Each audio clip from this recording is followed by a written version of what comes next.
tudo bom com vocês? Estou aqui para dar continuidade a mais um dia de leitura de Operação Capitu, do autor Henrique Melo. Então, se você está me acompanhando, meu muito obrigada. Se você ainda não está acompanhando, caiu de paraquedas nesse vídeo, calma, não assiste esse vídeo, cola lá na playlist e assiste desde o começo para você se situar o que está acontecendo, tá bom? Eu estou aqui fazendo a leitura desta obra, primeira obra do autor Henrique Melo, tá bom, gente? Que é Operação Capitu. Então, vou pedir meu like, vou pedir que você se inscreva no canal se ainda não for inscrito, ative as notificações para não perder nenhum vídeo, tá bom? E também compartilhe muito com seus amigos. Eu estou com uma meta aí pro Natal, que é atingir aí os 500 inscritos. Me dá essa força, porque se eu conseguir atingir os 500 inscritos até dia 25 de dezembro, eu vou fazer sorteio lá no Instagram. Sorteio de 2 kitzinhos, tá bom? 2 trilogias. A primeira é Como Eu Era Antes de Você, né? Da Jojo Moyes. E a segunda, né? O segundo kitzinho é a trilogia de Para Todos os Garotos que Já Amei, da Jane Han, tá bom? Então, eu tenho já, tá aqui separadinho, guardadinho, pra quando eu atingir os 500 inscritos, eu vou fazer esse sorteio. Mas só quando eu atingir os 500 inscritos. E a meta é no Natal. Rumo aos 500, hein, gente? Por favor, me dá essa força, tá bom? Pro ano que vem eu já tô planejando muita coisa bacana. Vou voltar com as dicas de português e de inglês, como eu já havia falado. Por conta de vários probleminhas que eu tive aí, eu tive que dar uma pausa, né? Problema no computador, enfim. E é complicado, né? Porque pra quem tem canal, quem edita, sabe que dá um trabalhinho mais ou menos. Então, e eu fiquei meio enrolada aí com algumas coisas, mas pro ano que vem vai dar tudo certo. Então eu conto com você, tá bom? Pra me dar esse apoio e essa força, que é muito bacana, muito especial. E deixe seus comentários, o que você tá achando da leitura de Operação Capitu, tá bom? Aqui na descrição vocês encontram um link pra vocês... Desculpa. Aqui na descrição vocês encontram o link, né? Pra vocês irem lá no Notepad e acompanhar a leitura por lá, comigo, tá bom? E não se esqueçam também que no dia 19, a partir das 4h30 da tarde, tem uma conversa, um bate-papo muito bacana com o autor, com o Henrique Melo. Como nós vamos concluir a leitura no dia 18, o bate-papo com ele será no dia 19, vai encaixar direitinho aí, porque a gente vai estar com tudo fresco ainda na cabeça. E você pode, ao longo aí dos dias de leitura, deixar suas perguntinhas para ele aqui nos comentários, ou lá no dia da live, no chat, ao vivo, tá bom? Vamos lá então começar. Hoje nós vamos ler os capítulos 8, 9 e 10, tá bom, gente? Só pra recapitular, a gente já viu aí que o Anderson, né, pediu pro Otávio pra dar aquela forcinha pra ele, pra ver se ele consegue descobrir se a Alana está traindo ou o que tá acontecendo com ela, porque tá esquisito. E por sua vez, o Otávio fazendo isso, o Anderson vai ajudá-lo a se livrar das investidas, dos bullying, enfim, daquelas provocações dos garotos de futsal, né? E não vai ser uma tarefa fácil, a gente já viu aqui que, né, vai ser um pouco difícil, mas ontem, na leitura de ontem, a gente viu que agora o teatro, né, o grupo de teatro ali vai ficar na casa do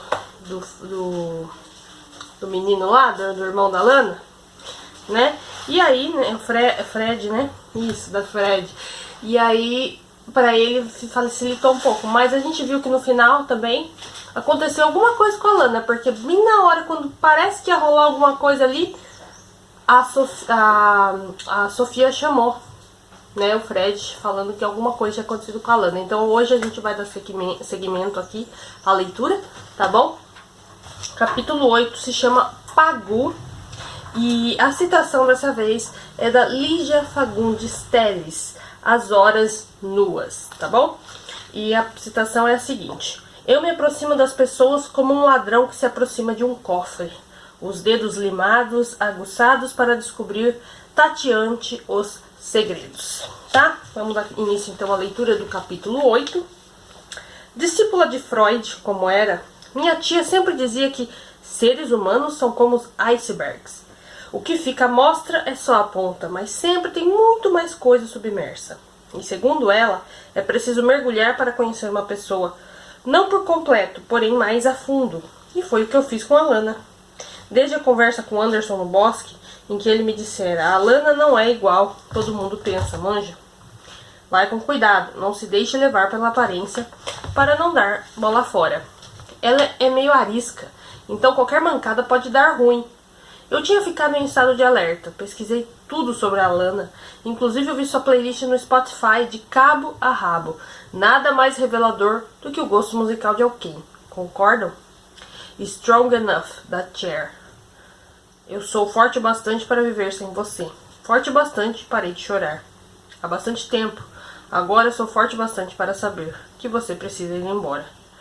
Chegamos ao quarto da girafa albina e ela estava aos prantos, enquanto segurava seu porquinho da Índia no colo. O bichinho parecia bem desanimado e apenas observava os presentes com olhos enfraquecidos. Ele está tão desanimado, Fred, não sei o que fazer. A Alana choramingou para o irmão, que tomou Jorgito, o porquinho da Índia, entre as mãos e tentou reanimá-lo. O animalzinho apenas choramingou como um brinquedo cuja pilha estava acabando. Alana apoiou o rosto no ombro do irmão. Fred ficou ali, acalentando Jorgito e um pouco incerto de como agir em uma situação como aquela. Nossa, esse bichinho deve ser muito importante para você, uma das MDV figurantes, cujo nome é irrelevante para o andamento dessa história, comentou. Não é só um bichinho, foi presente do meu pai, Alana comentou em tom choroso, entre triste e irritada. Calma, gente, nem tudo está perdido. Tentei colocar panos quentes na situação. Minha tia trabalha na recepção de um pet shop lá no shopping Dom Pedro. Não dá nem 10 minutos de Uber, a gente pode correr até lá e ver o que está acontecendo. Nossa, mas essa consulta vai ficar uma fortuna, protestou Sofia. A gente pensa nisso depois. Vamos! Eu, Fred, Alana e Sofia pegamos um Uber até o Dom Pedro. As outras MDV preferiram ir para suas casas e saber do desfecho da história depois. Talvez porque já tivesse dado a cota de participação delas por cena nesse capítulo. Chegamos à clínica e pedi para Alana e Fred aguardarem enquanto eu falava com a minha tia. Ela olhava distraída para o seu monitor, mas se recompôs assustada assim que eu me aproximei. Praticamente sussurrando, eu contei para ela tudo sobre o Jorgito. Deixa comigo, menininho. Ela piscou para mim do seu monitor e poucos depois pediu que eu chamasse a Alana. A girafa albina acompanhou minha tia para dentro do escritório. Eu, Fred e Sofia ficamos sozinhos na recepção. Quer dizer, havia um elefante branco nos fazendo companhia depois da minha espécie de tentativa de beijá-lo. O loirão permaneceu encarando a televisão o tempo todo. Por outro lado, Sofia me bombardeava sem parar com tentativas incansáveis de puxar assunto. A tia Doris apareceu e se sentou em uma das poltronas do nosso lado. Ela pousou a mãozinha na minha perna e suspirou sem jeito. O porquinho da Índia da sua amiga foi para o céu dos roedores, comunicou pesarosa. E como a Alana tá, Fred quis saber. Bem mal, tadinha. Mas ela tá falando com o doutor, que tá explicando o que aconteceu. Isso é protocolo aqui da clínica. E quanto ficou a consulta, tia? Quanto que ficou a consulta, tia? Nada, meus amores. A clínica agora é licenciada de uma rede que vende plano de saúde para animais de estimação. Viu só que loucura? Daí eu lancei a consulta como se fosse por um desses convênios. Escolhi aleatoriamente entre os poucos clientes que a gente tem com esse sistema. Como nenhum veterinário aqui recebe por consulta, fica fácil camuflar essas coisas. Mas olha, ela orientou em tom confidente. Para todos os efeitos, foi pelo plano de vocês que passaram. Tia Doris voltou para sua mesa e Fred murmurou para mim. Sua tia é muito legal. Acho que ele estava normal comigo de novo. Posso te perguntar uma coisa? Aproveitei o gancho. Seu pai morreu? Não, está bem vivo, falou em tom apático. É que ele se separou da nossa mãe e hoje mora com outra mulher. E como a Lana e ele eram grudados, ela ainda não lida muito bem com isso. Senti uma pontinha de comiseração por Alana e de certa forma até entendi por que ela fizeram um escândalo ao ver o seu porquinho da Índia naquele estado. Aquele pet devia possuir um significado valioso. Alana reapareceu trazendo uma caixinha que o veterinário lhe dera, onde jazia Jorgito. O caminho de volta parecia um cortejo fúnebre. Alana ia chorosa no banco da frente, agarrando-se à caixa branca de Jorgito como se pudesse ressuscitá-lo com suas lágrimas.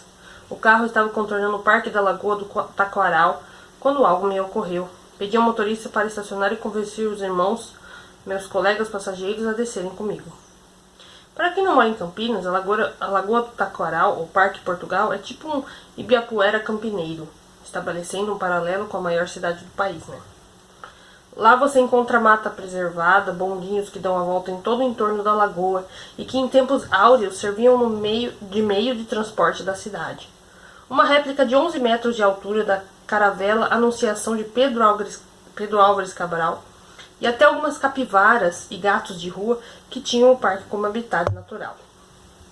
Olha, Lana, parece uma versão gigante do Jorgito. Sofia apontou para uma das capivaras que descansavam placidamente na borda da lagoa. Lancei a ela um olhar de repreensão. Apenas pare de falar tanta besteira, garota. Guiei todos pela alameda que entrava por entre as árvores, até atingirmos uma região que poderia ser considerada reservada. Pedi a eles que me esperassem e reapareci 10 minutos depois com uma pá de jardinagem, obtida com um dos caseiros que tomavam conta do parque. Com certo esforço, Fred conseguiu abrir um buraco razoável na terra. Ele me devolveu a pá assim que terminou, vermelho e ofegante.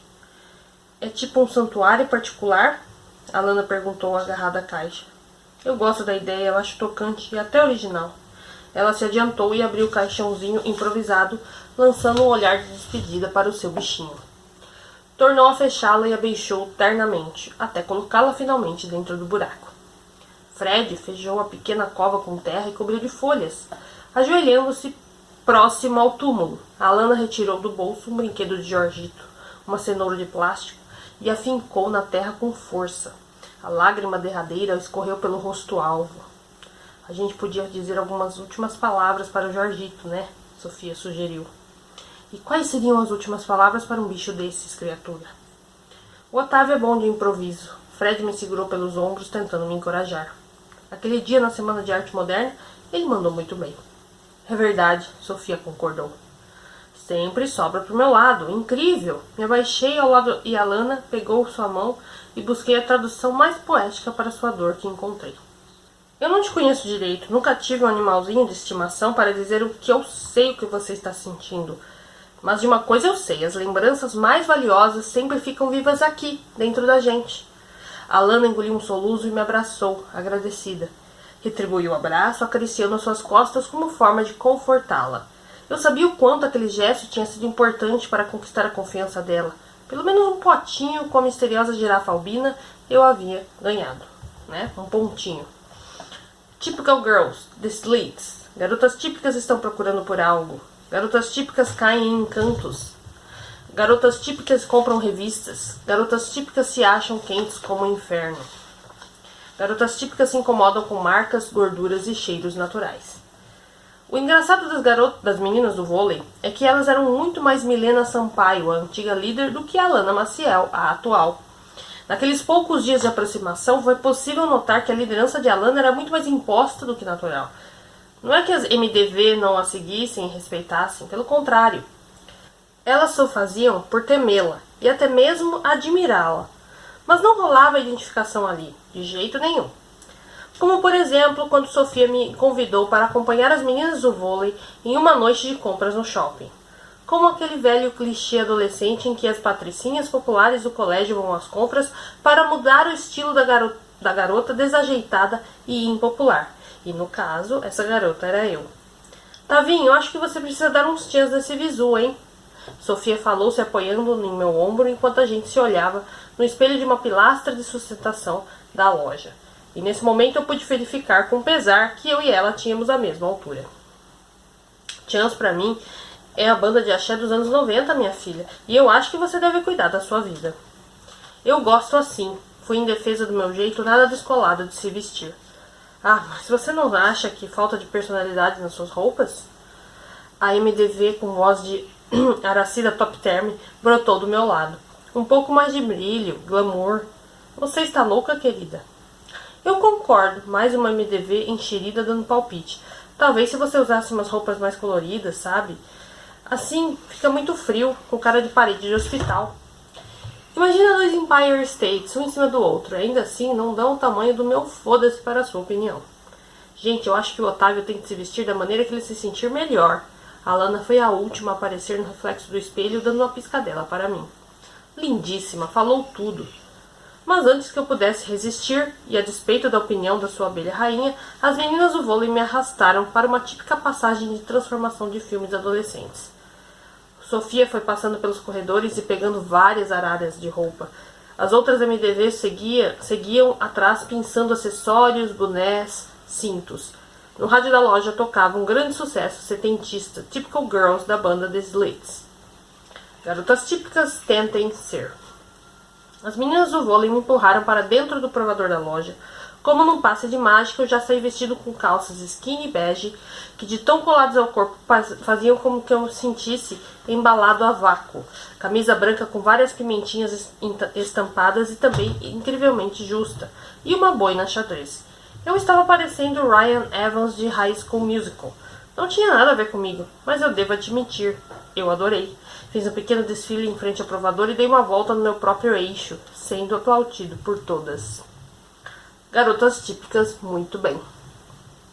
Uma a uma, cada menina do vôlei entrava no provador e saía logo em seguida trajando um look glamouroso, desfilando sob nossos aplausos e a música rolando ao fundo. Até mesmo a Lana fez parte da brincadeira, à base de muitos protestos de que aquelas peças poderiam ter sido produzidas por crianças escravizadas na Ásia. Voltou toda reteçada, sorriso constrangido na cara e olhar de quem não estava muito curtindo ter que desfilar toda produzida como uma modelo da Vogue. E a última a passar pela transformação foi Sofia, que correu de maneira quase infantil com as peças que iria provar, penduradas no braço. Pegou a ficha de controle do número de roupas com uma das funcionárias da loja e sumiu rumo às cabines. Demorou um pouco mais do que todos nós e a expectativa entre o grupo foi alta. A surpresa foi grande quando ela reapareceu linda, porém claramente desconfortável e pouco à vontade. Quem inventou a garota típica? Quem está trazendo o novo e melhorando a modelo? E aí está outra jogada de marketing. Garotas típicas pegam garotos típicos. De todas as meninas do vôlei, Sofia era uma das que mais tinham ficado mais bonitas com aquelas roupas da loja. Ela usava um corpete preto sob um casaco azul marinho e shorts curto, também preto, que deixava à mostra suas coxas exorbitantes. Até eu, que não gosto da fruta, fiquei boquiaberto com aquele visual tão atraente e sensual. Não ornou, amiga, criticou a MDV com voz de Adelaide do Castelo Rá-Tim-Bum. Te deixou com culote, comentou outra paquita de Satã. Eu achei que não ia ficar legal mesmo. Sofia lançou um olhar desapontado para o seu próprio corpo. Acho melhor eu levar algo que tenha mais a minha cara. Ela se voltou e fez menção de voltar ao provador. Me desculpa, gente, mas vocês estão loucas. A Lana se colocou à frente de Sofia, evitando que ela entrasse de volta em direção às cabines. Não tem nada de culote aqui. Não. Olha as pernas dessa menina. Ela apontou para as coxas de Sofia, que ruborizou na mesma hora. Quem me dera se eu tivesse essas coxas, essa bunda, esse peitão. Porque vamos combinar, até o meu namorado tem mais peito do que eu. A abelha rainha do grupo segurou o colo pequeno com um muxoxo e arrancando risos de suas colegas de time. Você está linda, Sofia, e vai ser um pecado se você não levar esse look. Até me inspirou a comprar o meu, que não tem nada a ver comigo. A Alana dá certa, intervi. E eu acho que você ficou gatíssima assim e me encorajou a levar o meu também. Eu e a Alana olhamos juntos com cara de te pego na saída para as outras MDV, que se corrigiram a tempo e disseram que Sofia estava realmente linda e deveria comprar aquelas roupas. Saímos da loja carregados de sacola e mais fashions do que nunca. Eu estava feliz mesmo tendo passado tudo no cartão de crédito da tia Doris, mas era bom saber que Sofia decidira levar as roupas, afinal, graças à surpreendentemente amigável namorada de Anderson. Hard Out Here, Lily Allen. Se eu te falar sobre a minha vida sexual, você me chamaria de puta. Mas quando os caras falam sobre suas vadias, ninguém dá a mínima. Depois do episódio da morte do Jorgito, eu estava cada vez mais próximo de Alana, o que era bom e ruim. Bom porque era assim, seria mais fácil obter as informações. Ruim porque mesmo estando mais perto, não era fácil arrancar nada daquela garota. Era por isso que eu estava fugindo de Anderson. Foi só ele saber que eu tinha me aproximado um pouco mais de Alana que ele começou a cobrar cada vez mais por atualizações. Eita, homem apressado, hein? E durante o intervalo de turno das aulas, eu estava andando apressado pelo pátio com o meu notebook debaixo do braço. E com a semana de provas cada vez mais perto, eu sempre ficava atolado de coisas, incluindo as atualizações do portal. Eita, Vinho, senta aqui com a gente, Sofia convidou quando passei próximo à mesa em que as meninas do vôlei estavam sentadas. Percebi que Lara, Milena e Letícia estavam sentadas na mesa mais adiante e não pensei duas vezes para aceitar aquele convite. Sentei-me triunfante com as meninas do vôlei, mostrando para aquelas ingratas que agora eu já tinha um novo grupo de amigas. Abri meu notebook e acessei a pasta do Drive com os artigos que eu deveria atualizar no portal do colégio. A Lana estava compenetrada na leitura de algum livro e as outras MDV envolvidas nos papinhos bestas de sempre. Mas vocês não sabem, entrou um menino lindo de morrer no terceiro ano, comentou o MDV figurante com voz de dublador infantil. Saber a gente sabe, gata. Sofia foi no embalo. Ele é primo do Anderson, não é? Mas parece que é meio antissocial, porque vive enfiado na biblioteca. Eu vi ele de longe e não achei tudo isso. Acho esses caras europeus muito overrated. Ele é bonito sim, Sofia. Vamos combinar que você tem um gosto bem duvidoso para homem. Parei o que estava fazendo e olhei para a MDV que falou isso, sentindo-me ofendido. O que você quis dizer com isso? A Lana é quem pode falar melhor, já que faz parte da família. A provocação de Sofia fez a Lana levantar os olhos da leitura. Qual primo você prefere, brasileiro ou italiano? Mas isso é óbvio. O que eu namoro, ela respondeu ríspida. Além do mais, partilho do seu gosto para homem, Sofia. Eu gosto do tipo mais nacional? Acho que é isso. Eu gosto de opostos. Como diz a Adriana Calcanhoto, meu tipo é um cara como o Lima Barreto. Ela levantou o volume de Policarpo Quaresma que estava lendo. Um cara sem formação acadêmica que sofreu racismo, mas que foi atrás do que queria. Será que você não gosta mesmo da fama? Outra MDF figurante fez um gesto com as mãos. Débora, Sofia repreendeu. Você tem que parar de levar tudo para esse lado ou vai acabar sendo chamada de puta. E puta por quê? Uma mulher pode sim ter predileção por homens dotados sem ser puta. E um homem, para ser dotado, não precisa ser negro, viu, querida? Essa ideia é bem absurda e preconceituosa. E quando eu digo que prefiro homens negros, eu falo de caras fantásticos da literatura, como Machado de Assis, Lima Barreto, Cruz e Souza. Eu daria tudo por uma noite só com um cara desses. Nem precisava ser uma vida. Mas você vai dizer que namora o Anderson pela inteligência dele e não por aquele volume marcado nos shorts? A tal Débora provocou e eu quase caí para trás com tanta audácia. Vocês não conhecem o Anderson como eu conheço. A Lana fechou o livro e ficou em pé, preparando-se para deixar a mesa. Mas te respondendo, é pelos dois. Ela saiu da mesa e deixou a terra arrasada, e 6 caras de tacho para trás, porque a minha também contava. Um forte traço feminista. Será que eu vou precisar ler Simone de Beauvoir para entender essa garota? Express yourself, Madonna. Vamos lá, garotas. Vocês acreditam no amor? Porque eu tenho uma coisa para dizer sobre isso. E é mais ou menos assim. Os créditos finais do filme Um Amor para Recordar subiam na tela, embalados por uma sinfonia melancólica. Estávamos todos, eu, Sofia, Alana e o resto das MDV, absolutamente na merda. E eu tinha chorado tanto durante o filme que senti vergonha de Alana acender a luz e eu ser flagrado com o rosto inchado de tanto verter lágrimas. Mas a girafa albina também não estava numa situação muito melhor do que a minha. Observei-a de soslaio e a encontrei com a cabeça loira, repousando nas pernas de Sofia e fungando horrores, e isso me consolou. Eu queria tanto viver uma história assim. Sofia cortou o silêncio fungante, os olhos virados do nada, contemplativa, tirando a parte triste, claro. Que bobagem! A Lana gemeu, esfregando a manga da blusa na blusa da cara vermelha. O cara é super escroto com ela. E é isso que você quer pra sua vida? Eu disse, tirando a parte triste, Alana, meu Deus, eu só queria viver num mundo em que eu pudesse dizer que o cara que eu tô afim dele sem ser julgada de carente ou fácil. Ok, garotas, o assunto está ficando chato. Vamos falar de política? Eu sinceramente não vejo problema em você demonstrar interesse por um cara se estiver realmente afim dele. Alana diz em tom professoral, voltando a ficar sentada. Só que tem diferença entre ter iniciativa e servir de tapetinho de macho, né? Não dá para ficar se humilhando, correndo atrás. Ela pegou o controle e desligou a TV. E principalmente, nunca cair na burrada de mudar quem você é. Seu comportamento, aparência, o que for, só para agradar um cara. Não vale a pena. E provavelmente ele nem vai te dar atenção para isso. A gente tem que ser fiel à nossa essência e ser a mesma e a gente ser a mesma coisa. Nesse momento, Alana lançou um olhar certeiro para Sofia e se levantou.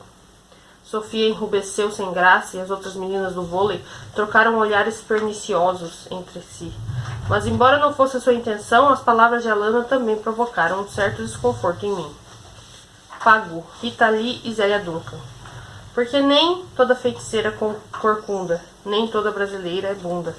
Meu peito não é de silicone, sou mais macho que muito homem. Eu e Fred ficamos reunidos até mais tarde, alinhando todos os itens do manual de inscrição para o festival de teatro. Ele ignorava abertamente o assunto quase beijo e não fiz questão nenhuma de relembrá-lo desse acontecimento. A comissão organizadora do festival de teatro exigia que a inscrição fosse realizada pela secretaria do colégio participante. E não só isso, mas como um comprovante de matrícula de todos os alunos que fizessem parte do elenco, uma vez que era requisito primordial que os integrantes do casting fossem alunos da instituição concorrente. Fred estava bem desanimado neste dia e nada do que eu disse conseguiu melhorar o seu humor. Fiquei bem preocupado com ele e percebi que precisava fazer algo para devolver o brilho àqueles olhos azuis. Deixei o loirão cabisbaixo em seu quarto. Fred estava tão desanimado que me pediu para descer sozinho, que ele abriria o portão automático da sua varanda. Passei em frente ao quarto de Alana e ouvi gemidos femininos em meio ao clarão da televisão. Espiei pela fresta da porta e ela estava jogando The King of Fighters, um pouco encurvada, empunhando o joystick. Se quiser jogar, entra e fecha a porta, ela disse sem se virar para mim, e eu tenho medo dessa garota. Eu não queria jogar, mas quanto mais eu me mergulhasse no universo alanístico, maiores possibilidades de descobrir algo. Fiz o que ela pediu e fui até sua cama sentando-me enquanto ela gesticulava com o joystick em mãos. Não tem graça jogar contra a CPU e o meu irmão. Como você pode ver, só dá atenção para esse festival, ela disse me entregando o outro controle. Escolhe um personagem. Fazia anos que eu não jogava aquilo, mas escolhi a Athena, que era a minha personagem favorita e também a quem eu jogava melhor. Eu te acho super corajoso de entrar pro grupo do teatro do Alfredo, frisou Alana enquanto partíamos para o terceiro round do jogo. Porque tanto você quanto ele recebem a etiqueta de gay estampada na testa só porque não entendem o modelo de masculinidade agressiva que todo mundo espera. Um homem não pode ser mais sensível, gostar de arte, teatro, sei lá, que ele já é uma bicha? Aliás, mesmo quem é gay de verdade merece ser tratado com respeito, ter sua dignidade preservada. O assunto era espinhoso para mim, apesar de eu ser bem resolvido internamente e aceitar numa boa que o meu negócio mesmo eram os meninos. Eu ainda não me sentia preparado para falar disso com ninguém. E sair do armário não estava nos meus planos, e muito menos com uma desconhecida como Alana. A sociedade é movida por aparências. Ela continuou quando seu celular vibrou na cama e começou a tocar ao som de Survivor das Destiny's Child. Antes que eu pudesse olhar o visor, Alana pausou o jogo, derrubou a ligação, pegando o aparelho para digitar uma mensagem rápida. Engraçado que desde o dia da morte de Jorgito, volta e meia ela parava para responder alguém no WhatsApp, de forma esquiva, quase sorrateira. E aquilo me deixou intrigado. No caso das meninas, a Sofia, para danar meus bois, voltou a falar com a maior naturalidade, dando play no jogo. Ela vive entrando e saindo de suas dietas malucas só para perder peso e agradar o menino que ela gosta, que é um escroto que caga e anda para ela. Engoli em seco. Relaxa que não é você. Ainda bem, mas espera aí, quer dizer que eu não sou o principal menino que a Sofia está afim? Eu sou tipo uma segunda opção? E eu fico preocupada com o que isso pode fazer com ela, sabe? A Lana continuou em tom de comiseração. Porque a Sofia é influenciável, então ela pode acabar desenvolvendo, eu não quero nem pensar nisso. Eu já falei para ela que é importante o desempenho dela em quadra, e não o peso. E ela é uma das melhores do time, mas ela não me escuta. Fazer o quê? Sei como é. Comentei me retorcendo todo para conseguir revidar os golpes de Alana. Estava caminhando para a terceira derrota e seria bem doloroso. Tenho uma amiga que é assim também, a Letícia, acho que você conhece. A Alana fez um gesto afirmativo com a cabeça. Então, ela é meio fervidinha, sabe? Namora com vários caras, um atrás do outro, e sempre acaba adquirindo traços da personalidade deles. É engraçado. Você chama sua própria amiga de fervidinha só porque ela já namorou com vários caras? Fiquei sem resposta diante daquela reação tão irracível.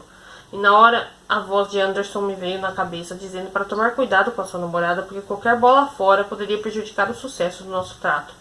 Mas a Lana me intimidava tanto que eu nem mesmo consegui consertar a tempo minha última frase, e ela percebeu que eu fiquei sem graça e amainou. Eu sei que eu ando meio chata, subindo no palanque para fazer discurso por quase tudo. O Anderson, minha mãe, todo mundo já me falou para não levar essas coisas tão sério. Só que ouvir você dizer que a sua própria amiga, que anda com você, é fervidinha por não fazer nada demais, que é namorar, sejam 2, 10 caras seguidos, é difícil de aceitar. Desculpa se eu fui grossa, mas esse seu comentário tocou bem na minha ferida. A Lana finalmente me derrotou em mais uma luta. Quando o personagem que ela controlava, Seth, enfiou seu bastão de forma certeira no coração de minha Athena, que caiu em derradeiro grito de dor, larguei o joystick na cama, sem encarar a Lana, diretamente depois do sermão que ela me dera. Eu fiquei um pouco sem jeito. Me levantei e andei pelo quarto, observando os curiosos pertences de Alana. Eu que te peço desculpas. Foi bem tosco da minha parte falar assim da Letícia. Ainda mais ela sendo minha amiga. Procurei limpar um pouco minha imagem com a Lana antes a pequena abertura que ela me dera se fechasse por completo. O quarto de Alana era elegante e misterioso como ela. Não revelava muita coisa, mas dava pistas por meio de objetos como livros espalhados sobre a cama, o guarda-roupa entreaberto com a sobriedade das peças espiando para fora. Alguns quadros modernistas na parede, tipo o clássico Abaporu, Frida Kahlo, Pagu e seu inconfundível batom escuro e a diva do cinema dos anos 40, Bette Davis. Tudo bem, Otávio. Eu também já dei muita mancada assim. A Lana se levantou e veio até mim, direcionando o olhar para onde eu mirava. Se você tivesse me conhecido há pouco tempo atrás, nossa, iria ver como eu mudei. Mas toda vez que você falar besteira, eu vou te corrigir. Isso serve pra você também quando eu falar merda. Combinado? Assenti. Foi presente da Milena esse quadro. Ela apontou carinhosamente para Bette Davis, que nos devolveu um gelado olhar de desdém. Você sabe que ela é doida por cinema, mas me deu isso no meu aniversário. Disse que a achava parecida comigo. Bette Davis, Eyes, King Canis. Seu cabelo adorado como Harlow. Seus lábios, uma doce lembrança. Uma doce surpresa. Suas mãos nunca estão frias. Ela tem os olhos de Bette Davis. Resisti à vontade de perguntar a Alana por que ela e Milena tinham se afastado tanto. Seria muito indiscreto, pelo menos naquele momento. Em vez disso, fui no retrato da misteriosa diva para o rosto de Alana. É a primeira vez que eu tivera contato com a Alana. Foi uma prova feita em conjunto com todo o ensino fundamental do colégio, aplicada para mensurar o nível do ensino ministrado pela instituição. E como na época ela era da 8ª série e eu da 7ª, nós praticamente não nos víamos. Somente no intervalo e de longe. E eu achava parecida com uma vassoura e muito metida. E lembra-me que pouco antes de o exame começar, ela se virou para trás e me pediu uma borracha emprestada. E foi ali que falamos pela primeira e última vez. Mas uma coisa me marcou muito. Aqueles olhos. Eram claros, assim como os do seu irmão gêmeo. Mas não tinham a mesma doçura. Pelo contrário, possuíam alguma coisa de megera, com sobrancelhas arqueadas. Fui engolfado pela ressaca do mar que vinha daqueles olhos. Eles puxavam a gente em direção ao desconhecido, ao fundo. E sempre achei o mar bonito, mas desde criança sempre tive medo. Eu preferia ficar na areia, a uma distância segura do vai e vem da maré. Só que aquele olhar abstrato, desconfortável, não nos deixava sair impunes, e eu me sentia analisado até a alma. O arquear das sobrancelhas acobreadas, o azul claro e inquiridor, as pequenas bolsas de gordura que nos emolduravam, aqueles olhos eram uma cópia da própria Bette Davis do quadro que nos encarava. Pesado, quase cruel, mas ao mesmo tempo fascinava. A vida é assim. A vida é assim, a gente perde um amigo e ganha outro. A girafa albina abriu um sorriso sincero. E eu parei de falar com a Milena, mas me aproximei de você. Uma boa troca. Não fala isso, minha filha, por favor. A Lena apertou a minha bochecha. Ai, Otávio, você é tão fofo que eu tenho vontade de guardar em um potinho. Vem cá, me dá um abraço. A Lana me puxou para um abraço breve, mas foi suficiente para me deixar desconfortável. E com a situação em que Anderson me metera, corrigindo em que eu tinha me aceitado me meter.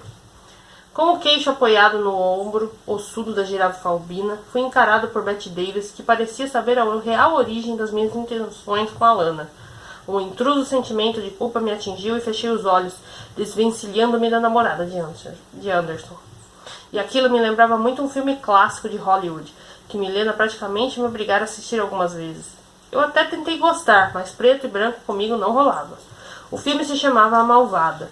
O enredo, até onde eu sabia, contava a história de uma vigarista que se aproximava da personagem da Bette Davis, fazendo-se de amiga, somente com o intuito de passá-la para trás, assim como eu me aproximara de Alana apenas por interesses pessoais. Seria eu a malvada dessa história? Capítulo 9, gente. O herói sem nenhum caráter. Aí a gente tem aqui uma citação do Zeca Preto. Menino levado à toa das cores, filho de Macunaíma, neto da sensibilidade, guerreiro amazônico da arte, passeando de ubá com simplicidade. Zeca Preto. Começamos então o capítulo 9 com o edital de alunos do teatro, o grupo teatral do Colégio Santa Virgínia, chamado Os Inadequados, que apresentarão a peça O Alto da Compadecida no Festival Estudantil de Teatro em agosto. Otávio Lins, João Grilo, Alfredo Maciel Chicó, Milena Sampaio Jesus Cristo, Alana Maciel Nossa Senhora, Lara Campadelli Diabo, Letícia Donelli Mulher do Padeiro, Marcos Tande Padeiro e Gustavo Macedo Severino Cangaceiro.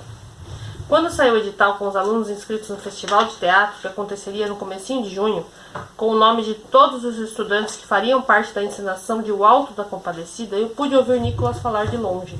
Vixe, agora Sininho resolveu assumir de vez. Será que ele e o Fred vão casar em cima do palco? Anderson apareceu junto ao grupo. E o que é que vocês têm a ver com isso? Mano, deixa o moleque, ele defendeu. Vai tomar partido do viadinho agora, Anderson? Nicolas Leme retrucou em tom jocoso. Tô defendendo ninguém não. Só acho estranha essa sua fixação pelo cara, sempre implicando com tudo que ele faz. O moleque tá na dele e você vai lá mexer com ele sem motivo. Sei não, hein?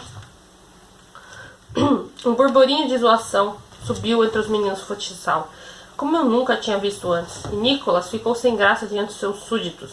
Anderson lançou um olhar breve na minha direção, como se dissesse, viu? Tô fazendo a minha parte, e você? Apenas o olhei de volta e dei um sorrisinho tímido e agradecido, apesar do jeito escroto de se achar mais do que devia e de repetir manja irritantemente, o garandão era legal.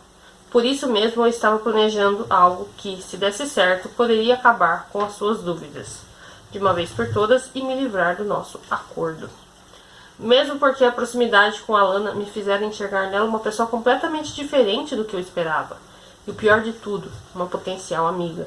E não via sendo nem um pouco confortável ter que sustentar aquela situação. Eu não tô te entendendo. Fred ignorou a hora dos meninos do futsal e veio falar diretamente comigo. Esses nomes do edital, a maioria deles não faz parte dos inadequados. Como é que eles estão inscritos no festival? Isso é o que eu quero saber também. Lara interrompeu nossa conversa furiosa. Principalmente o meu nome está fazendo lá. Eu nunca fiz parte dessa palhaçada e agora muito menos, esbravejou. Letícia e Milena, que tinham acabado de ler o papel do edital, juntaram-se a nós, tão perdidas quanto Fred e Lara. Troquei um olhar cúmplice com Letícia, que apenas desviou os olhos, incomodada. Ok, admito que não foi muito legal da minha parte pressionar a Letícia a usar os seus talentos de hacker para invadir o iCloud do colégio e pegar todos os históricos dos alunos que eu queria inscrever propositalmente no festival. Também foi bem sacana da minha parte ameaçar contar para os pais extremamente conservadores dela sobre o seu namorico com um bicho grilo da Unicamp, por mais que a idade do cabeludo fosse apenas 19 anos. E ainda assim configurava como pedofilia, certo? E eu fizer aquilo pelo bem de Letícia, na verdade. O meu nome também está no edital. Milena parecia muito mais intrigada do que brava, propriamente. Mas como isso, gente? Sem contar que a professora Clarice é quem vai ficar responsável pela gente no festival. E Fred até coçou a cabeça, tadinho. Justo ela, que foi a primeira a me dizer um sonoro não quando fui pedir para que ela ficasse no lugar da Júlia. E eu apenas observava a confusão, rindo internamente. Nesse ponto eu devo esclarecer que tudo isso se deve ao Otávio. Foi só dizer o nome que a professora Clarice Teles se materializou no corredor ao nosso lado, com seu topetão estilo 60 e a cara de loba. Eu realmente não estava inclinada a aceitar participar disso, porque não tenho experiência nenhuma. Quer dizer, há uns anos atrás eu tentei adaptar um livro infantil chamado O Mistério do Coelho Pensante como fundamental, mas foi um desastre. Só quando o Otávio me disse que o grupo de vocês era o único que iria apresentar um texto brasileiro nesse festival aí, ainda mais o meu amigo, Suassuna, eu reconsiderei, porque a gente tem que defender a literatura e a dramaturgia nacional. Assim como surgiu, a professora Clarice saiu pelo corredor, segurando alguns exemplares de livros debaixo do braço e me deixando sob os olhares inquiridores e curiosos dos meus antigos e novos colegas de grupo de teatro. Tem dedo seu nessa história, Tavinho? Fred oscilava entre o desconfiado e alegre. Como é que foi que você fez isso? Se eu contar, eu vou ter que te matar. Como ele fez, eu não sei, mas é bom desfazer rapidinho, ameaçou Lara. É mesmo, Larinha? Vai se juntar com o Nicholas, seu peguete secreto, para me bater? Ai, moleque, cala a boca. Lara passou por mim e me empurrou com força, lançando-me contra o quadro de avisos. Fiz uma leve careta de dor com o choque e Fred e Milena me perguntaram se eu estava bem.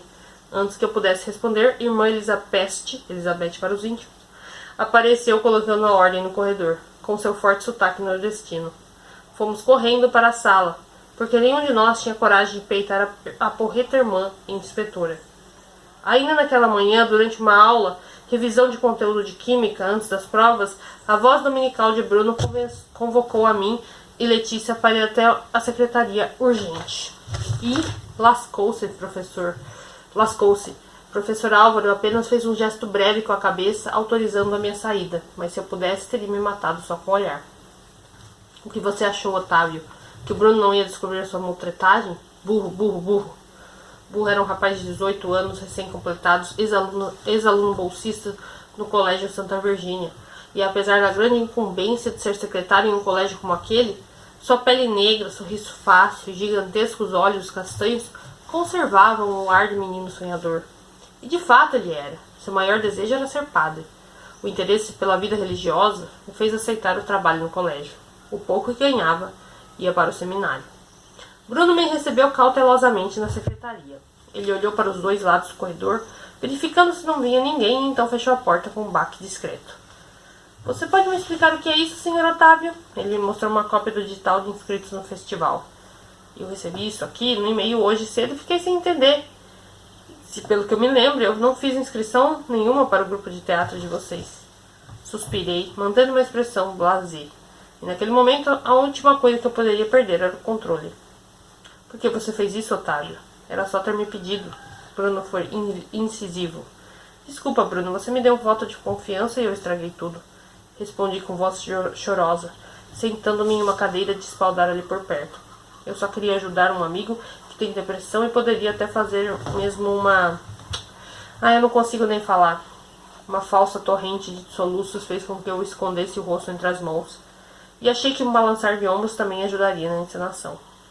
Eu faço curso de teatro desde uns 5 anos, Otávio, e eu sei reconhecer um bom ator quando vejo um. A voz de Fred ecoou no meu inconsciente. Abri os olhos e de repente eu já não estava mais na secretaria, e sim no palco do auditório do colégio. A luz da ribalta vinha forte, bem rente nos meus olhos, obrigando-me a colocar a mão frente ao rosto. Todos os alunos de Santa Virgínia tinham se reunido no espaço, que poderia receber no máximo umas 200 pessoas. E quando as minhas retinas se acostumaram à forte claridade, identifiquei ao longe o cartaz onde se lia Semana de Arte Moderna no Colégio Santa Virgínia. Olhei para baixo e percebi que não estava de uniforme, e sim usando trajes indígenas. Eles até combinavam comigo, uma vez que eu tenho uma forte ascendência tupi-guarani, especialmente por parte de mãe. 2 telões no fundo do anfiteatro filmavam meu rosto, surpreso e envergonhado, coberto por urucum e adornados com um gigantesco cocar de penas vermelhas e amarelo fogo. Prazer, eu sou o Otávio Macunaíma, o herói sem nenhum caráter. Cumprimentei a plateia, que apenas me ouvia curiosa. E na primeira fileira, a professora Clarice arqueou a sobrancelha, sisuda. Meu livro foi escrito por um carinha franzino, magrelo, de óculos. E de repente apareceu no telão a foto de um menino na casa dos 25 anos, magricela, com óculos de armação grossas e cabelos enrolados. Esse não, o outro, o Mário de Andrade. A imagem rapidamente foi tocada pela foto do outro magrelo de óculos de armação, discreto e meio careca. E quando você lê, no começo, ele é meio what the fuck, mas no final parece que ele está no começo. Uma onda de riso subiu entre as poltronas. Passei por trás de uma árvore no cenário que fazia referência ao 4, o batizado de Macunaíma, da Tarsila do Amaral. E quando reaparecia, eu estava trajando novamente o uniforme azul do Santa Virgínia, sem o cocar e com o rosto limpo. Macunaíma é um livro que busca fazer um retrato da cultura brasileira, do seu povo, do seu jeitinho, mas de modo que parece que o autor fumou um, sabe? Continuei falando e arrancando risos de todos. Eu li e fiquei, meu Deus, que brisa, rapaz. Mas é uma brisa boa, que faz sentido, porque o Mário de Andrade chega metendo louco no leitor assim. Tá vendo só? Você é igual uma Macunaíma. Você é uma mistura de raça sem explicação, egoísta, oportunista, que só quer o próprio bem e faz tudo na base da sacanagem. Os alunos voltaram a rir por causa do movimento retículo que eu fiz com a pelvis próxima a outra árvore modernista de Tarsila. E mais uma vez passei por trás do elemento do cenário e voltei a ser o Otávio Macunaíma. E quando Bruno, vestido como padre jesuíta do século XV, entrou no palco, bradando: "Não justifica, você cometeu um grande pecado, Otávio Macunaíma. Traiu a minha confiança, você me pediu para usar o computador da secretaria porque eu precisava atualizar urgente o portal do colégio, e não hackear." Ajoelhei-me aos pés do padre Bruno, implorando misericórdia. A bênção, seu padre. Por favor, entenda o meu lado. Eu fiz isso para ajudar o meu amigo Fred, que não anda bem da cachola. Não justifica. Mas, seu padre, olhe bem. Foi pouca coisa. Besteira. Padre Bruno arqueou a sobrancelha altivo. Então fez um muxoxo de pouco caso e continuou. Pois bem, vamos ver a sua besteira. Ele apontou para o telão do palco, que se acendeu lançando uma forte claridade sobre a plateia, e de repente mostraram eu, Otávio, com o uniforme do colégio, conversando com Bruno, vestido em suas habituais roupas que pareciam de padre. Oi, Bruno, tudo bem? O Otávio, no caso eu, no caso seu, chegou à secretaria cumprimentando Bruno como quem não quer nada. Tirando a correria, tá tudo certo, sim. Posso ajudar em alguma coisa? Pode sim. Eu preciso atualizar o portal do colégio com o cronograma dos próximos eventos e reuniões, mas o meu notebook está formatando e eu esqueci a senha do login do WordPress, que está salvo automaticamente. E pelo que eu sei, na sua máquina também fica salvo, por isso dá para acessar. Já pensou nos computadores do laboratório? Questionou ele. Já sim, mas o problema é que eu não consigo acessar porque eu não lembro a senha e lá não está salvo, entendeu? E se eu não subir esse programa hoje lá, muitos pais e alunos que usam o portal para se atualizar não vão ficar sem saber as datas dos próximos eventos do colégio. Bruno coçou a barba rala, ponderando meu pedido. Hesitante, cedeu finalmente, mas me pediu para ser rápido, porque essa prática ia contra as diretrizes do Santa Virgínia. Bruno, Bruno! Letícia apareceu esbaforida do outro lado do balcão da secretaria. As mechas ruivas caíam sobre o rosto rosado de fulgor. Algum aluno do primeiro ano jogou papel higiênico nos ventiladores de todas as salas do ensino médio de novo. Vai lá ver que nojeira. Minha Nossa Senhora, é só ficar sozinho nesse colégio para acontecer de tudo um pouco. Cadê a irmã Beth nessas horas? Porque ela sempre some quando tem algum problema. Bruno se levantou em um ímpeto. Eu vou lá ver isso e quando eu voltar eu espero que você já tenha resolvido o que você tem para resolver, ok, Otávio? Assim que Bruno deu as costas, Letícia se esgueirou discretamente para dentro da secretaria. Ela ainda tentou desistir, mas sutilmente a relembrei de quanto seus pais ficavam furiosos se soubessem a respeito de um certo estudante de ciências sociais na Unicamp. Em alguns minutos, minha amiga conseguiu acessar o sistema do colégio e chegar às pastas com os comprovantes de matrículas dos alunos que eu queria. O sistema administrativo do Colégio de Santa Virgínia tinha uma programação de segurança com reconhecimento de IP, e por isso não abriria em computadores comuns.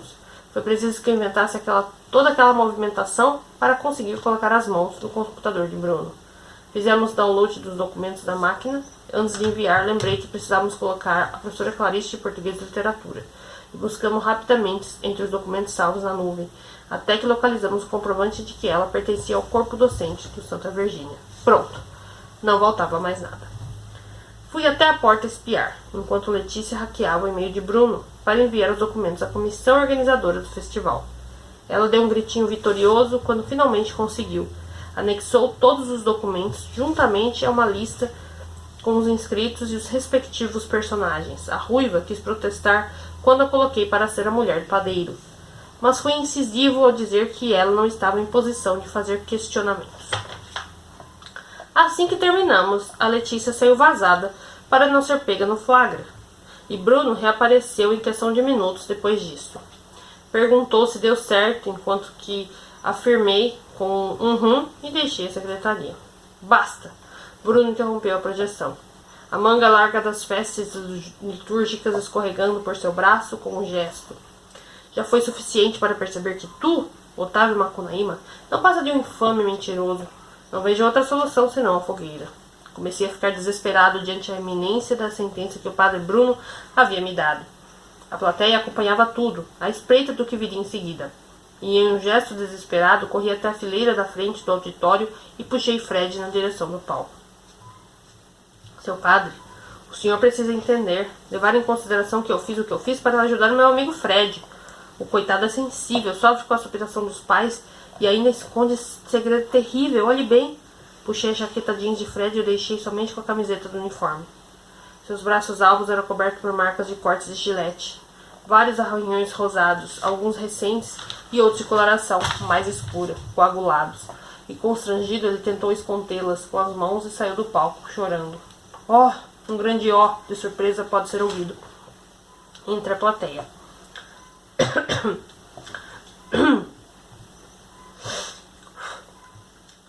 Otávio, isso não é brincadeira. Bruno me tirou do meu delírio. Modernista, surrealista, macunaímico.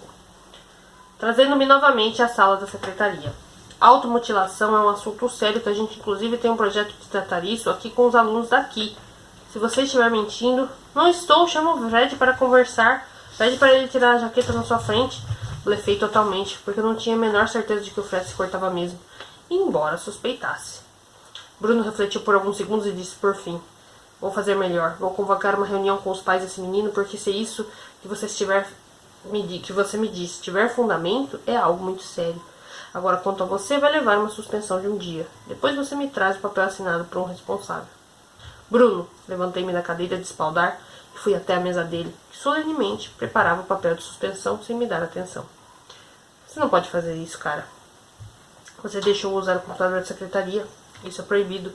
Se alguém souber que um aluno utilizou uma máquina daqui com sua autorização, você também vai ser prejudicado. E pela primeira vez na vida, eu vi o Bruno esboçar um sorriso sarcástico. Ele foi até a impressora, pegou o papel da suspensão, assinou e carimbou. Depois voltou para mim, ainda com um tom de voz angelical. Sabe qual é o seu problema, Otávio? Vocês me subestimam. Assim, no plural mesmo. Pensa que eu não sei que vocês me chamam de sons pelas costas? Bobinhos. Um bando de playboyzinho do Cambuí. Vocês que não sabem de nada da vida. Mas eu nasci e fui criado no Campo Grande, periferia de Campinas. Como diz meu irmão, você só pode estar tirando a favela com essa ameaça. Mesmo porque, na ausência da irmã Suzana, o diretor interino do colégio é a professora Árvore. Tenta falar alguma coisa para ele. Vai ser a sua palavra de um aluno mediano com problemas de comportamento contra a minha. E nossa, cadê o Bruno simpático e fofinho? Morreu e foi substituído igual a Avril Lavigne? Hackear o sistema do colégio é caso de expulsão. Mas como eu sou legal, vai ficar só na suspensão. Ele arrastou o papel da suspensão para mim sobre a mesa. Você tá sozinho nessa ou alguém te ajudou? Pensei em Letícia, em toda a pressão psicológica que eu fizera para usá-la como instrumento da minha artimanha. Não. Ótimo. Então eu te vejo daqui a 2 dias. Bruno voltou a digitar em sua máquina. Aquele assunto tinha sido encerrado para ele. E ao que tudo indicava, o meu pai vai me matar quando ver isso. Deixei a secretaria um pouco atordoado, lendo os dizeres do papel de suspensão. E minha distração era tanta que eu não percebi quando esparrei em alguém ali perto. Scusi, o menino mais bonito que eu já tinha visto na minha vida, me pediu desculpas com sotaque italiano bem carregado. Eu sou novo no colégio, ainda estou meio perdido. Aqui é a secretaria, não? Aham, balbuciei, ainda meio atordoado pela visão. É sim, obrigado. Agora eu é que estava perdido com aquele deus grego. Encostei-me levemente à parede, sob o pretexto de estar lendo meu papel da suspensão, e quando ouvi o bonitão dizer o seu nome para Bruno com aquele sotaque fofinho. Guccio Pelizari. Conclusão no capítulo 9, gente.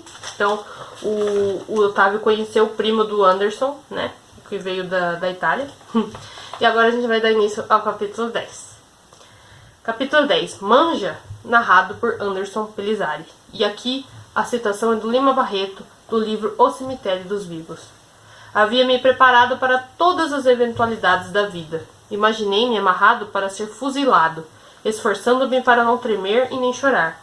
Imaginei-me assaltado por facínoras e ter coragem para enfrentá-los. Supus-me reduzido à maior miséria e a mendigar, mas por aquele transe eu jamais pensei ter de passar. Como é difícil controlar o amor. Eu tô ligado que dá pra contar nos dedos quem gosta de mim, ou torce por mim. De verdade. Tá certo que eu não sou o cara mais legal do mundo. Para você ter noção, tem hora que eu nem me aguento, manja? É, velho, ser você mesmo envolve esse risco, mas eu não tô aqui pra pagar de príncipe encantado, tudo perfeitinho, cabelos ao vento e a porra de um cavalo branco, igual aos viados do irmão da minha mina ou do meu primo carcamano. Eu sou humano, caramba, e faço muita merda. E é aquela coisa, a gente não percebe quando tá fazendo muita merda até estar atolado do teu pescoço, na merda. E eu me lembro de quando eu era criança, meus pais me levaram para conhecer a Fazenda Chocolate em Itu, onde tem uns bichos, avestruz, pavão, essas bagaças. O caminho até lá é uma estradinha sinuosa margeando o rio Tietê. O famigerado rio poluído vem de São Paulo cada vez mais furioso, a correnteza espumosa se arrebentando violentamente contra as gigantescas pedras de granito que o compõem nessa região. Eu fiquei fascinado quando vi aquele turbulento rio de neve e insisti para o meu pai que parasse no acostamento. Não deu outra, mano. Foi só abrir as portas do carro para vir aquele cheiro de esgoto com barro na nossa cara. Apesar da melancolia do cenário, a visão não deixava de ser uma parcela de beleza. Meu entusiasmo foi tamanho que eu subi na muretinha de granito e fiquei olhando aquelas águas tóxicas que seguiam seu rumo e um constante gemido ameaçador, como um monstro ferido.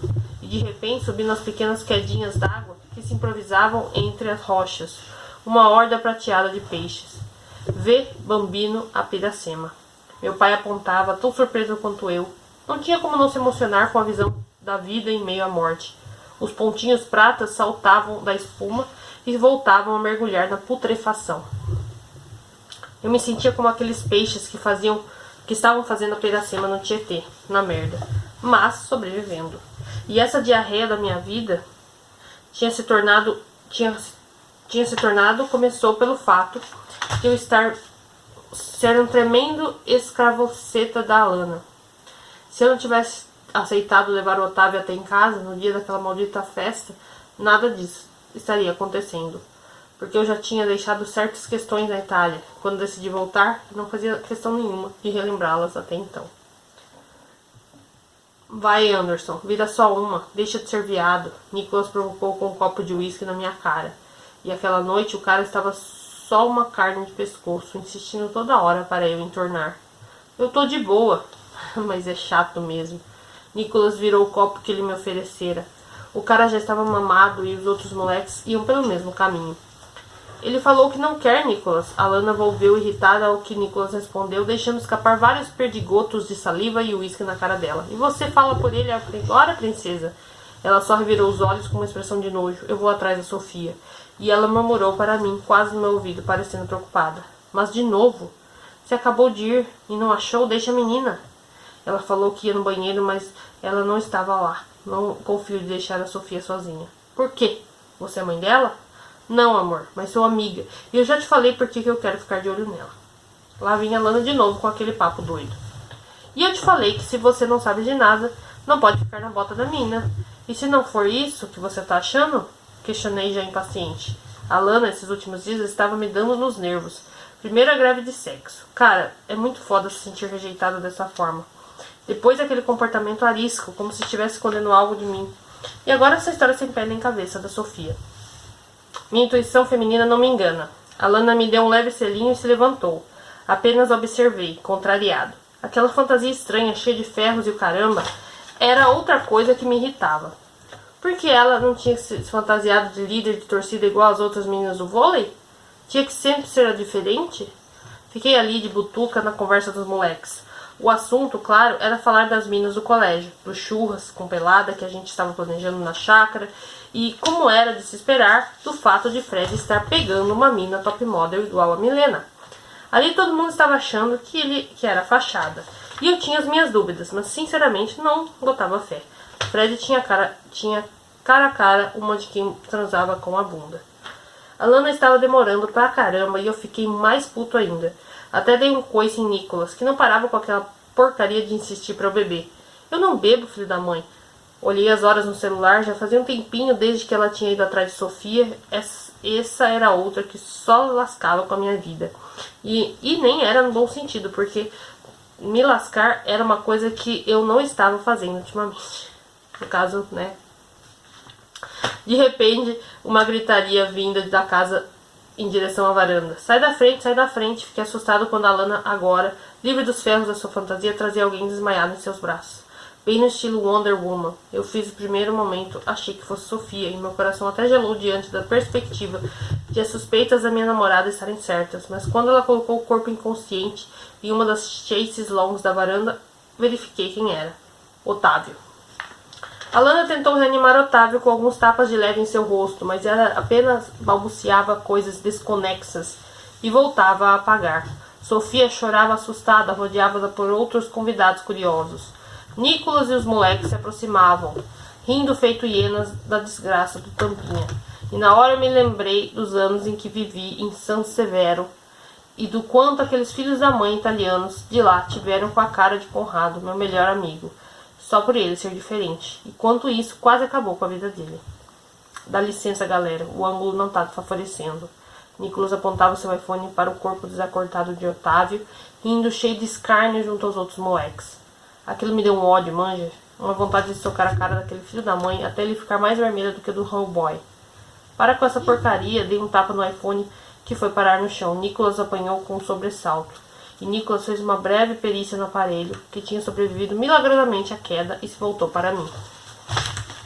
Tá louco, viado? Ele me deu um encontrão que só potencializou minha raiva e eu o empurrei de volta. Ele se recuperou rapidamente e ensaiou um soco, apontando o punho certeiro na minha direção. Mas eu consegui desviar e segurar o seu braço, torcendo. Nicolas grunhiu de dor e eu ameacei. Nicolas, você pode botar moral em todo mundo, mas comigo o papo é outro, manja. Os pais de Milena, que tinham ficado ausentes na festa até esse ponto e não perceberam coisas óbvias, como todo mundo enchendo a cara, mesmo eles sendo proibidos, apareceram nesse exato momento e apartaram a briga. Os dois ricaços pareciam que iam morrer quando viram Otávio naquele estado e fizeram menção em chamar a ambulância. Mas a Lana, diplomática do jeito que era, dobrou os grãos finos. Como não encontramos nenhuma das amigas de Otávio, até a própria Milena tinha sumido, a Lana, em sua mania de defender os fracos e oprimidos, veio para cima de mim, toda zelosa. Fomos de Uber até o meu apartamento. Ajudei a Lana a dar um banho em Otávio e vesti-lo com uma das roupas velhas que eu usava para dormir. Colocamos o Tampinha, que parecia ter apagado de vez, no quarto de hóspedes. Esse deu trabalho, comentei ainda sussurrando para não acordar o Otávio e fechando a porta do quarto. Dorme comigo hoje? Perguntei manhoso para a Lana, já na sala, ávido para que ela aceitasse minha proposta. Não, porque eu te conheço e você não vai querer só dormir. A Lana recusou séria, sem nenhum sinal de que estava mesmo a fim de ficar. E o que tem? A gente vai transar no seu quarto com o Otávio aqui? E se ele escutar? Meu Deus, como estava difícil a Lana liberar para mim. Eu só queria fazer um amorzinho e mais nada. Era pedir muito? Não precisa ser no quarto, comentei sacando e avancei calmamente para a Lana, roçando os lábios em seu pescoço e indo até a boca. E ela fez questão de desviar. Nada estava funcionando. Olha só como você me deixou. Apontei com a cabeça para minha ereção, bem visível na calça social que compunha a fantasia que eu tinha usado na festa. A Lana só olhou para baixo e arqueou as sobrancelhas. Nossa, Anderson, que péssimo. Suspirei, dando-me por vencido. Não iria rolar mesmo e eu não iria assistir. Eu e a Lana tínhamos transado só 3 vezes e foi mágico em todas elas. Porque houve conexão, entrega e principalmente consentimento. Gostei da maneira que você colocou aquele tosto no Nicolas no lugar dele. A Lana comentou, se afastando de vez. Eu nunca tinha visto você agir assim com ele antes. Me responde uma coisinha. Você ainda se sente muito culpado pelo que aconteceu com seu amigo da Itália, né? Por isso tomou essa atitude de proteger o Otávio, meio que pra compensar? A Lana não queria transar comigo, mas queria foder comigo. Ou pelo menos com o meu psicológico, ao trazer aquela história de volta. Não quero falar disso, Lana. Você é a única pessoa para quem eu contei tudo o que aconteceu, justo porque é uma história que me atormenta até hoje. A Lana caiu em silêncio complacente.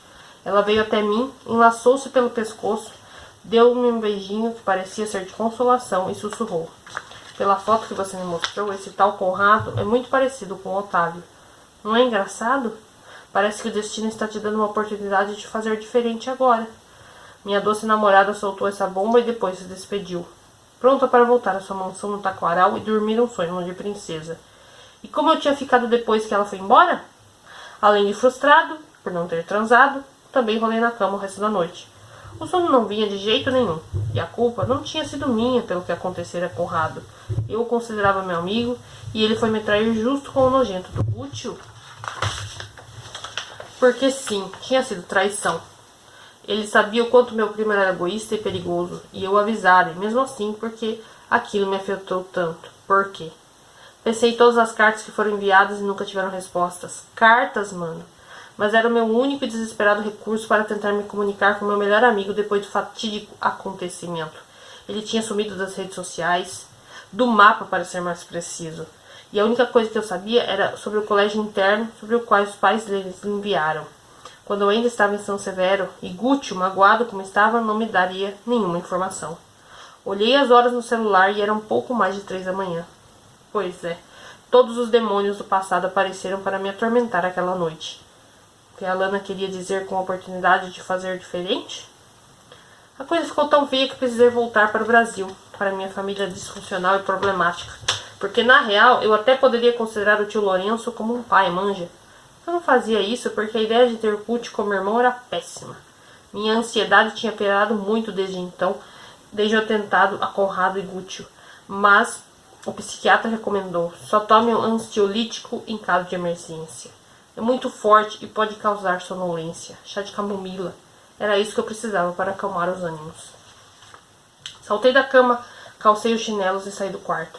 Encontrei Otávio em pé no meio do corredor escuro e quase tive um infarto. Caramba, velho, o que você tá fazendo? Ele não me respondeu. Quer dizer, até falou algumas coisas, mas nada fazia sentido. Aproximei-me a passos incertos e vi, com base em meus olhos cerrados e movimentos robóticos, que o baixinho estava em meio a uma crise de sonambulismo. Puta que pariu, mais essa. Acendi a luz do corredor e segurei Otávio pelos ombros, com o máximo de cuidado possível. A semelhança entre ele e Conrado era impressionante. Eu notara isso desde o primeiro dia no Santa Virgínia. Talvez por isso minha implicância? Gentilmente tentei conduzir Otávio de volta ao quarto de hóspedes, mas seu corpo estava teso e ele não se movia. O que a gente não faz por amor, hein, Alana Maciel? E pensei na roubada em que minha mina tinha me enfiado. Empreguei um pouco mais de força nos ombros do sonâmbulo, porém ele me deu um passo. Perdi o equilíbrio e meu corpo se colou ao do baixinho. Nossas coxas se uniram em contato carregado de tensão. Ofeguei. Estávamos bem próximos. Os lábios delicados de Otávio balbuciavam alguma coisa. Mas eu não tô fugindo, ou algo assim. Aproximei o rosto para ouvir melhor, mas ele virou o dele, como se pressentisse essa aproximação. Que doideira, mano. Otávio era tão fofo.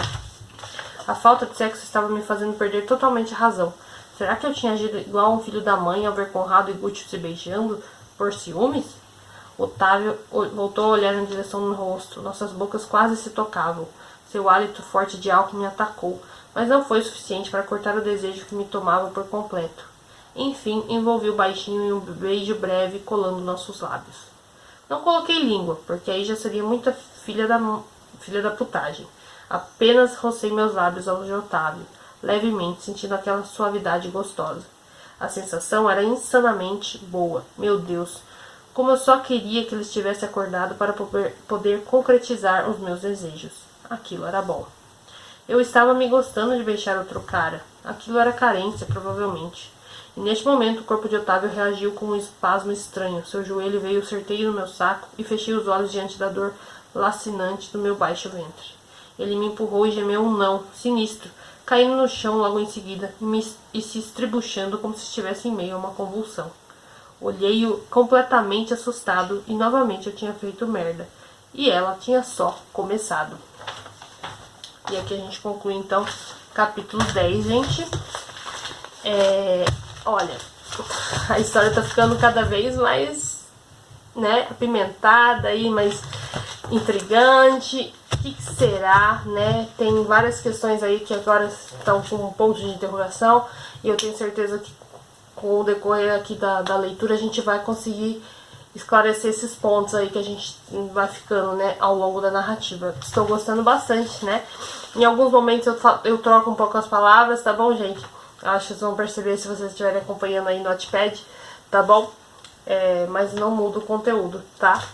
É isso, gente. Eu espero que vocês estejam gostando dessa história, assim como eu. E amanhã eu volto então com a continuação de Operação Capitu, com os capítulos 11, 12 e 13, tá bom? Beijo muito especial pra todos e... e até amanhã então, até o próximo vídeo. Tchau!